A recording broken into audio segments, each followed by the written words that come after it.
नमस्कार प्रिय दर्शकों, मैं हूं पंडित उज्ज्वल प्रकाश झा और आप देख रहे हैं हमारे YouTube चैनल पंचानन ज्योतिष। इस कार्यक्रम में आज हम आप लोग के सामने लाए हैं एक विशेष चर्चा।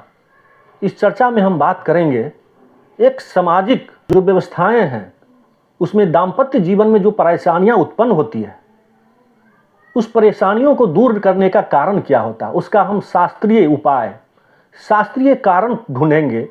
आखिर ये होता क्यों है? तलाक के विषय में आज हम विशेष चर्चा करेंगे दर्शकों कि ये तलाक होता क्यों है। क्या तलाक सिर्फ परिस्थितियां बस हो जाती है या कुंडली से भी उसका कोई कनेक्शन है, कोई संबंध है जिसके कारण हमें जीवन में हर चीज अच्छा रहते हुए कुंडली मिलाकर के हम शादी किए, सनातन धर्म से किए, पूजा पाठ करवाए, होम करवाए, व्रत करवाए, सब कुछ करवाने के बावजूद भी तलाक आखिर क्यों? इसके पीछे रहस्य क्या है? शास्त्र क्या कहता है?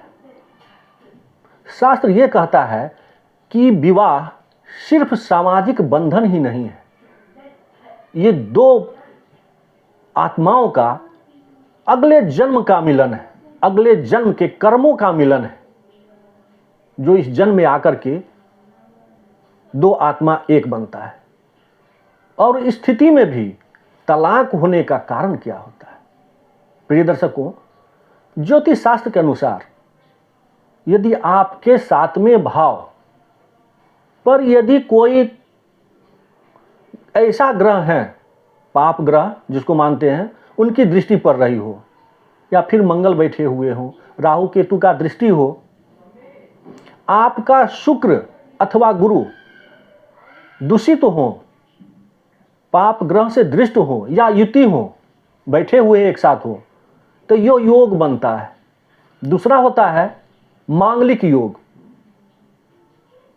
1, 4, 7, 8 और द्वादश भाव में यदि मंगल हैं तो यह मांगलिक योग कहलाता है।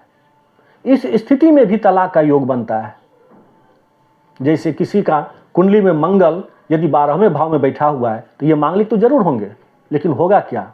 उनका हस्बैंड विदेश में रहेंगे 2 साल 4 साल, फिर क्या होगा? दाम्पत्य जीवन में तनाव आएगा, उसके कारण तलाक होगा। अष्टम भाव जो आयु का कारक माने गए हैं, वहां यदि मंगल बैठे हुए हैं, क्या होगा? उस स्थिति में भी तलाक होगा, संबंध विच्छेद होगा। या फिर सप्तम भाव में बैठे हुए हैं तो दोनों पति पत्नी का मन नहीं मिलने के कारण तलाक की स्थिति उत्पन्न होगी, दाम्पत्य जीवन सुख नहीं होगा, आपसी सामंजस्य नहीं होगा, इस कारण भी तलाक होगा।